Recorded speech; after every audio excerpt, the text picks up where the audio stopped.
Thank you. I'll begin our questions today, followed by the ranking member. I now recognize myself for the purpose of questioning our witnesses.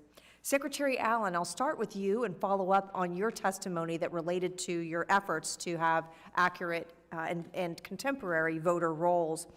Under your leadership, the Alabama Voter Integrity Database System entered into a memorandum of understanding with my home state of Florida through 2027. Can you share with us what that is and why it is so crucial to have states communicate with each other about voter rolls?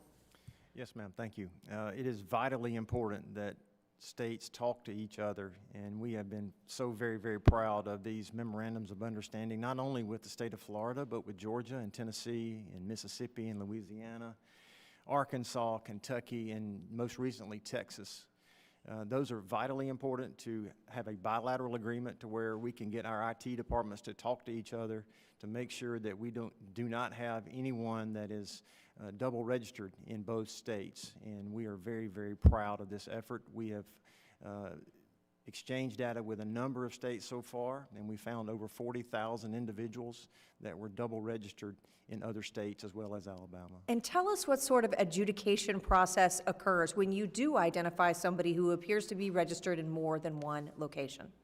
So we get that information and we send out to the counties, to the different boards of registrars where that person was last registered in Alabama, and they send out correspondence to this person to let them know that there may be some question about their voter registration, and if they indeed have moved to another state, to call them back or to correspond with them and to remove themselves from the Alabama voter file.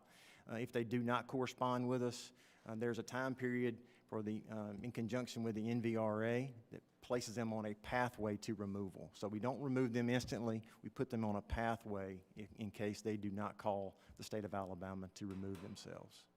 And Secretary Landry, Louisiana recently enacted safeguards for mail-in ballot returns via third-party collection. Can you share with us how these safeguards reduce fraud in third-party ballot collections? Sure, certainly. We passed some legislation last year that closed loopholes regarding ballot harvesting, and in addition to prohibiting individuals from picking up multiple ballots, we also now prohibit delivery by any method where one individual is delivering multiple ballots. So if you're not a family member, you can only deliver one ballot, whether it's to the Registrar of Voters office or to a post office box. Have these additional safeguards reduced voting via absentee ballot? They have not. And in your opinion, did these measures unduly burden absentee voters in Louisiana? They do not. In fact, we had a lawsuit regarding one of our new laws, and the plaintiffs, after the most recent election, moved to dismiss the lawsuit, and in the motion they mentioned that they were unable to find a single plaintiff who was impacted by the legislation in spite of their thinking that they would. They couldn't find anyone. So we think they're just common sense measures, and they protect our most vulnerable voters. Secretary LaRose, Ohio, much like my home state, implemented pre-processing for mail-in ballots, which you mentioned in your testimony. We attribute rapid processing of absentee ballots as a crucial part of calling election results in a timely manner. Will you explain to us how early processing of ballots increases confidence in elections in Ohio? Yeah, thank you, Chairwoman. As soon as an absentee ballot arrives back at a county board of elections, it can be opened by a bipartisan team, a Democrat and Republican sitting there, slicing it open, checking the name, date of birth, last four of the social, state driver's license, and verifying the signature against the signature on file in the database. At that point, they can flatten it out. And let's not trivialize that. They have to be flattened out to go through the machine. Sometimes that takes some time to do.